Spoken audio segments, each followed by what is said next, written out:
Hello, everybody. This is Lenny Murphy with Green Book Blog, our series of interviews with leaders that are transforming the industry and/or are transforming their own businesses and thereby transforming the industry. And today, I'm joined by Dave Sackman, the CEO of Lieberman Research Worldwide. Dave, how are you? Thanks for joining us. I'm good, thanks, Lenny. Good to talk to you. Always good to talk to you. I expect if we had a little better camera, I would see some beautiful sights of the California hills out that window, wouldn't I? Right behind us in the glare, you see the LA Country Club. Okay. It's a beautiful day here, but the glare doesn't let you see any of that. Oh, it's just whited out. So, but anyway, and see, we've got a dog in the background. Now that's a first, and that's very cool. So, who's that? We do. That's Oliver. Ollie, he actually comes to work every day and is a little bit of the company mascot. All right, and Ollie keeps you in line throughout the day, right? He puts a smile on all our faces. Just seeing him made me grin. So that's good. So, all right, Dave. Let's just dive in, and as usual, it's just kind of winging this whole conversation. But um, I think my own impression of Lieberman has always been one of the bastions of quality and stability in market research. I've always thought of Lieberman as an extremely solid full service company, but to be honest, not particularly innovative. It wasn't a lot you were talking about that was exciting, and that's changed. That's changed over the last few years. You've become more active. You're leading some new initiatives. You've embraced this new product around pragmatic brain science.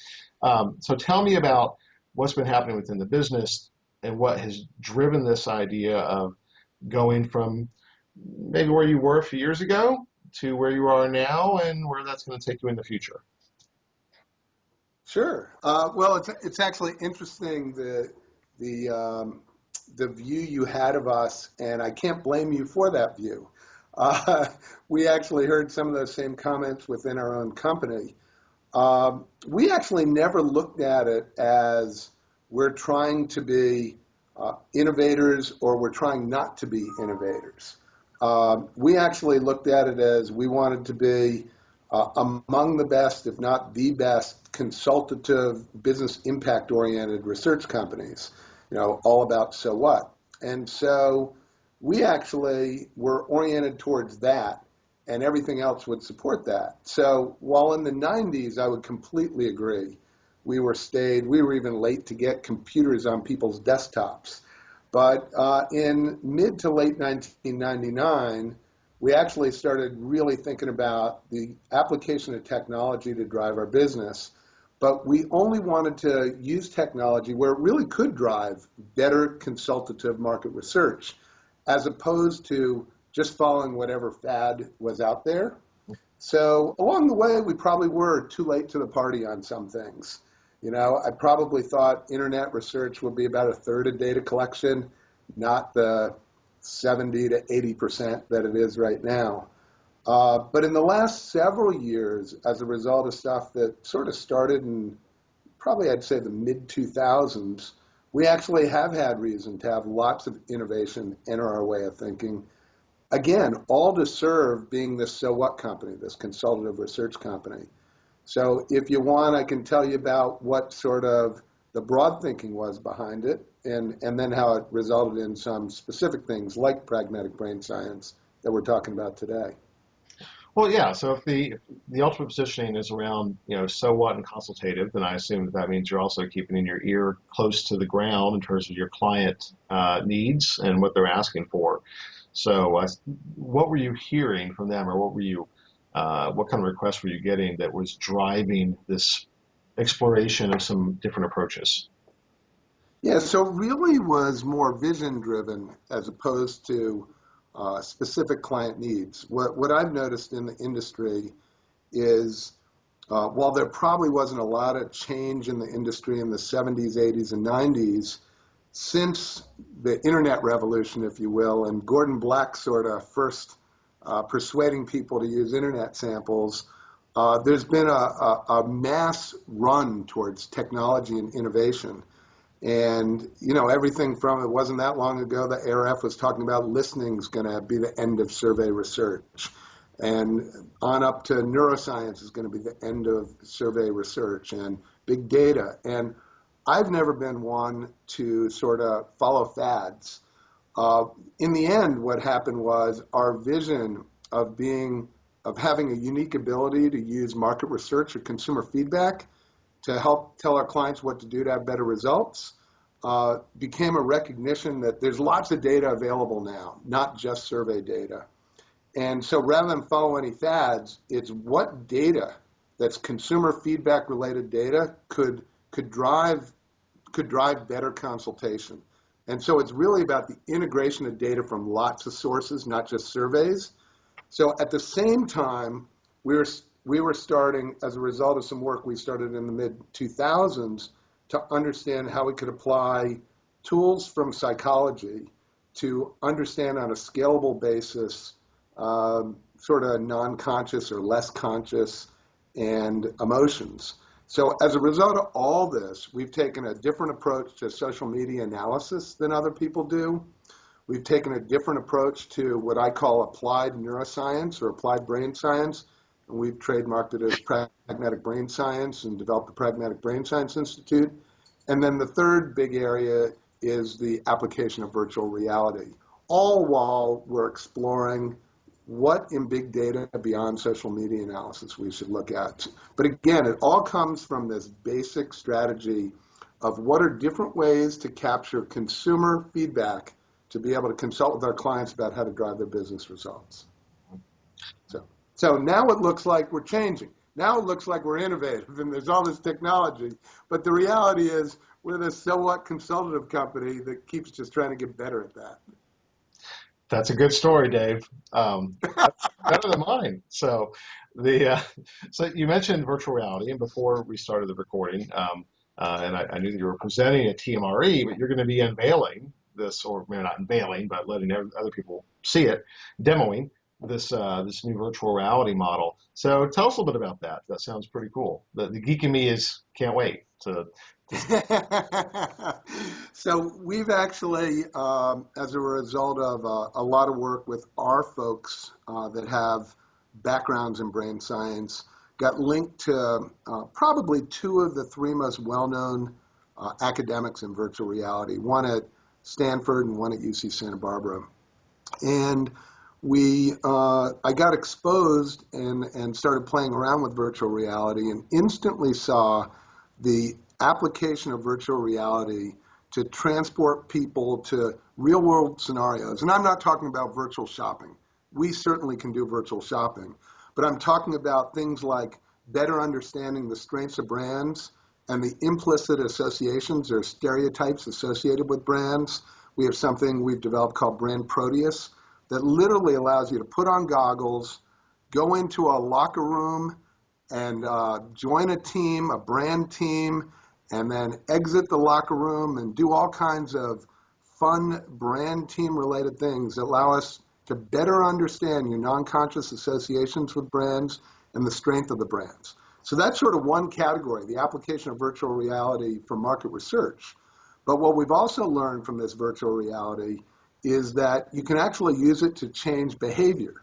So for example, if I take you into a virtual forest and have you cut down a tree, when you exit and see spilled water and paper towels on the countertop, you'll actually use less paper towels to clean up the water than if you didn't cut down the virtual tree. There's work being done at the University of Washington Medical Center relating to something called Snow World. We actually can take burn victims and enter them into a very cold snow world environment. And the amount of pain that they experience from the burns is literally dramatically improved being in this virtual cold environment versus moments ago when you were in the same room but not wearing the headset. So what we're going to do at the market research event is we're going to set up our lab. We're going to let people experience what I'll call the pit, which is this very cool experience where you get to stand on a pedestal and the floor drops 60 feet and you're wearing goggles and your friends are all around you talking and you're going to have a hard time walking along this narrow plank to this other small platform on the other side. And I guarantee, Lenny, you're going to love it. And I guarantee you're going to have a tough time crossing the plank, much less jumping off the plank. I would have a tough time with that in the real world. You start, so, Well, that's the point. You actually are at our partner, Jeremy Bailenson lab up at Stanford. He's actually got a more ornate lab than the one we're going to share with everybody. But literally, their lab, there's a plank that's off a big, tall, like New York skyscraper. And you're at the edge of the roof. And I've done this virtual reality setting probably 50 times myself. And I have an easier time than everybody else, but it still gets me nervous, the adrenaline running. right. I go up to Jeremy Bailenson's lab, and I have to walk off this roof in New York City, and I can't make my legs move. It takes a lot for me to talk me into knowing I'm in a conference room. So this is more So research in the matrix. I love it. it is. And the real deal with it is it shows that no matter how rational you can be, no matter how much we remind you that you're just in a regular room, your friends are talking to you, that your non-conscious takes over. Yeah. And we're busy surveying people's conscious and rational. Yeah, that is very cool. I can't wait to see that. We'll have to do another follow-up just on that particularly. So over the years, I guess total disclosure for our listeners, a few years ago, you were kind enough to bring me out and spend some time with your team, and we had brainstormed about lots of different things that were going on, and what struck me was that one, that you cared enough to pay somebody to come out and talk to you for a little bit. But the investment that you had made within your organization, within the structure of your teams, et cetera, around embracing new ideas. At that time, I remember working with Scott Luck and a couple folks where, they had weekly meetings where they were brainstorming new approaches and piloting some stuff. Is that still a big part of the culture where you're still looking for the new and are really empowering your team to explore new things? Yeah, so I think that what that did, and actually, Lenny, you actually did play a catalyst role. So while we really were all about focus on this so what strategy and being able to get better and better at that, what we didn't have at the time was a mindset oriented towards stimulating innovation. So when you look and say you really weren't thinking of us as that innovative, I think that you were right, that as an organization, we didn't have a culture of innovation. It didn't mean that we didn't have innovation going on. And so literally in 2004, we were focused on neuroscience with folks out of Baylor and Caltech, but we did not have a culture of innovation. Following our working together, and thank you actually for playing that role, what we have done is we've built a culture that really encourages innovation. So unlike Google that says spend 20% of your time on anything you like that's interesting, we don't have anything like that. But what we do have is a lot of people that spend some amount of their time on innovative things that support the company's strategic direction. So we've got a team of people working on social media analytics. We've got a team of people working on virtual reality, a team of people working on pragmatic brain science, a team of people working on doing something with mobile beyond just the ability to do interviews. We have a team of people working on big data. So there has been a real cultural shift. So actually, I find it interesting as I think about your introductory comments. I think I would have thought about us as innovators differently than you thought about us as innovators. But I actually think that your description of us as innovators was apropos to our culture then versus our culture now. And in fact, maybe that's why you're seeing us more as innovators, which is by creating that culture combined with the strategic direction, we actually do have more volume of things going on. They're just all single-mindedly focused on supporting the strategic direction. Well, and you're talking about it more. So I think that's part of it as well. So prior to that, and maybe that's a reflection of, the beginning stages of social media, but Back then, you guys didn't really blog. You didn't do those things. Now you're really prolific, and you're constantly posting new things, and they're very provocative and very interesting. I think you're probably the top 10 blog destinations that I have every week. I mean, I think there's really good stuff that's coming out of there. Um, so applaud you for that. For not only maybe this always was going on, but it was under the surface. Now No, I think you're putting it out. right. I think you're right, and probably having a son who's head of digital media of a $600 million or digital marketing of a $600 million company probably doesn't hurt. Dad, you need to be doing that. Probably Exactly. He not. kicks my butt and teaches me new things all the time. Son, what's this blogging thing? Dad, this is what you do. Yeah. That's great. However it happens, right? So, um, we had talked about wanting to keep this at around 15 minutes, and we're coming to that number. But there's a few more things that I want to ask. So, I know Dave, you've been around the industry for a long time. You've seen the shifts, the changes. We talked about that earlier. So, as you look at the next 5 years, let's say 10, next 10 years, play prognosticator. What do you think the industry looks like? And then, even more specifically, what do you think the role of market research organizations, Lieberman and others, will be in that paradigm? What will that look like for you? You know, again, while we may be more innovative as a company and we may have more of an innovation-oriented culture, um, I'm still not a follow the fad kind of guy. And so, as my prediction, I think that 10 years from now, there's going to be a lot of the same. But what I mean by that is a little different. So, I really think that market research will be the application of all kinds of consumer feedback. So, lots of data sources.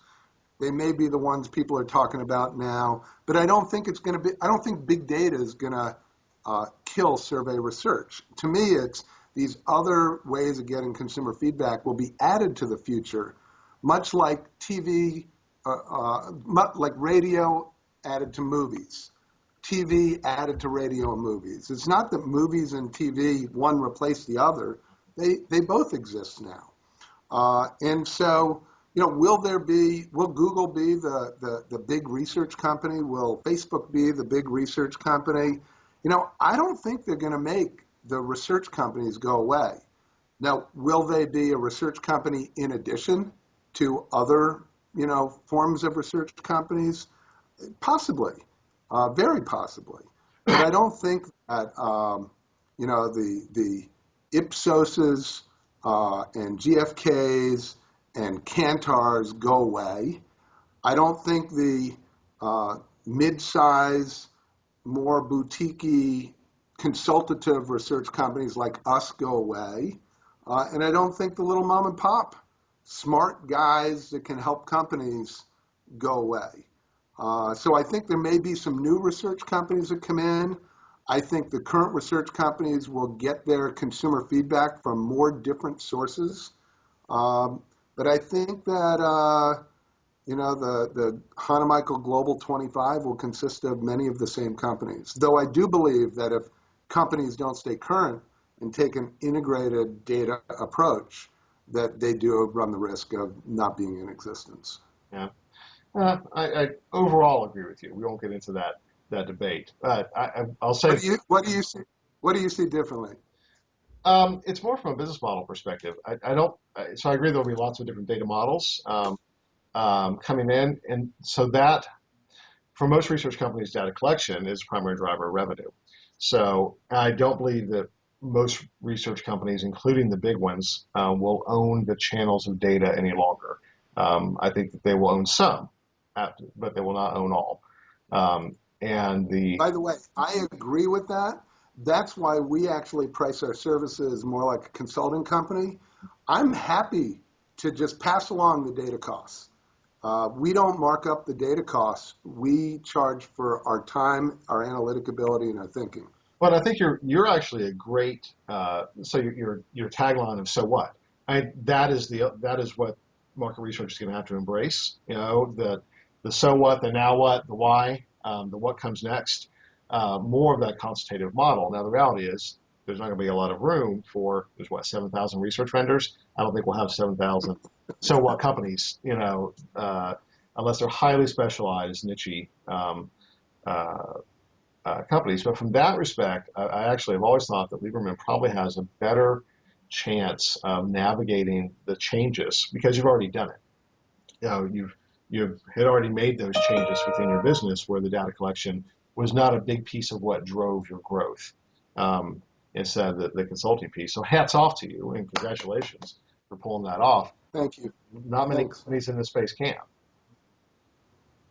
So Well, I appreciate it, and yeah, for us, it's been a long journey, not a recent journey, and I appreciate your recognition. It's been fun to kind of create that kind of company. yeah, I have nothing but respect for you guys, and certainly expect that we'll be around 10 years from now. Talking about, well, what's going to happen? Remember that virtual reality stuff? Well, you know, that was a direct neural jack into your head, and and, uh, you can tell me, Well, Lenny, this is watch fun. out for that falling off the cliff. Anyway, that'll be fun. Is Well, there this anything? this is fun. I'm sorry. Go ahead. Go ahead. Oh, I was going to say it's fun. It's fun to just kick around perspectives on the industry and what we've seen. It is. It is. We should do this more often. Um, so, one last question, and we'll wrap up. Um, so, any advice that you would give to, a small to mid-sized research company that's struggling? They're scared. They're thinking, God, what do I do, to transform my business? What advice would you give them? Yeah, I mean, I'm a big subscriber to Jim Collins' hedgehog strategy. To me, to me, the advice would be about figuring out who you want to be and your place in the world. So, Collins' hedgehog strategy is the intersection of three things. It's what you can be the best or among the best in the world at. It's where there's passion, organizational passion, and thirdly is where you can make money, what can be an organizational engine. For us, that ended up being so what, and so everything supports that. But my problem with everybody wanting to be a consultative research company or everybody wanting to be big data is that's not right for everybody. And it's really where do you, where do we have passion, core capability, and the ability to have an economic engine drive us. So that'd be my advice. Sound advice it is. So, Dave, it's been a pleasure. Thank you. Are you going to be at TMRE yourself? I will. I'll be there for a full day. Great, great. Then I'll look forward to sitting down and having a cup of coffee with you in Nashville. Um, And check out Jeremy Sack, who heads our Pragmatic Brain Science Institute. Will be a keynote speaker there. I will definitely be in that session. So thanks, and we'll see you in about a month. Okay? Sounds good. Thanks. Take care. Okay. Bye bye.